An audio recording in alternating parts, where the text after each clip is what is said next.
Hey there, boys and girls. This is Mr. Cook, and today we're going to be using a number line to subtract on Friday, January 22nd, 2021. So, what we're going to start off with today, boys and girls, is just do a quick check on what we learned yesterday. So, yesterday we learned how to count backwards by counting back 1, 2, or 3. So, on this first one here, we're going to count back using 8 minus 2. Now, on this one here, boys and girls, remember, you're always going to start with the biggest number when doing subtraction and counting backwards. It's a little different than subtraction because normally we get a bigger number, now we're going to get a smaller number. So what we're going to do is how I teach my kids, we're going to grab the biggest number, which is 8, and we're going to take away 2. So we're going to count back 2. So it's going to go 8, 7, 6. So I know that 8 minus 2 is going to be 6. And a way that I can actually check that is solve the problem drawing a picture. So if I have 1, 2, 3, 4, 5, 6, 7, 8, take away 2 or minus 2, it's going to look like that. Because remember, you're never going to draw the second number. You just draw the first number, which is the biggest one, then you're taking those numbers away. So you should be left with 1, 2, 3, 4, 5, and 6. And we got that one right. We're going to try again right down here on the bottom here, boys and girls, with 9 minus 3. Now remember, start with the biggest number, grab that one, and count back 3 spaces. So we're going to go 9, 8, 7, 6. Just like that.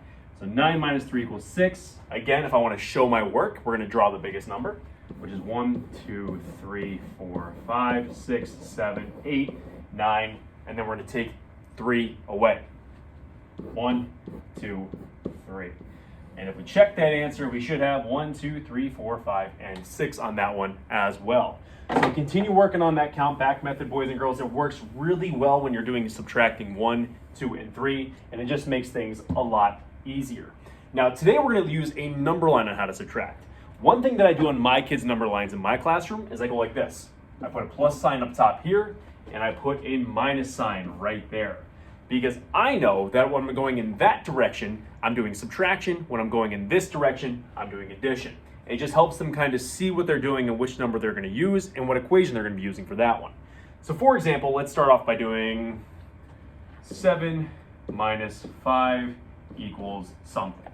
So we're going to start off by doing 7 minus 5. And what you do is you always start with the bigger number, which is 7 when we do subtraction. So we're going to put a dot right there. And then we're going to go back that way because remember, with subtraction, you get a smaller number. So we're going to take 5 away. So count with me. 1, 2, 3, 4, and 5. So 7 minus 5 should be 2. Another way to check to make sure you did the right amount of bumps, you can just count each hump as you're going along. So I had 1, 2, 3, 4, and 5 bumps that I had gone back that way, so that one works out fantastic. Let's try another one down here. Actually, we'll just stay up top for this guy here. So, like I said, if you have a number line at home, draw a minus sign here because we know that minus goes this way and when we subtract, and a plus sign over here because when you do addition, you go back up that way. Let's try a bigger one. Let's do 12, which is the biggest number I have on my number line here, minus, let's say, 8 equals. All right, so we're going to start with the number 12. Subtraction, we're going to go back that way, so we're going to count 8. Count with me, boys and girls. We have 1, 2, 3, 4, 5, 6, 7, 8. So 12 minus 8 using a number line is going to equal 4, boys and girls.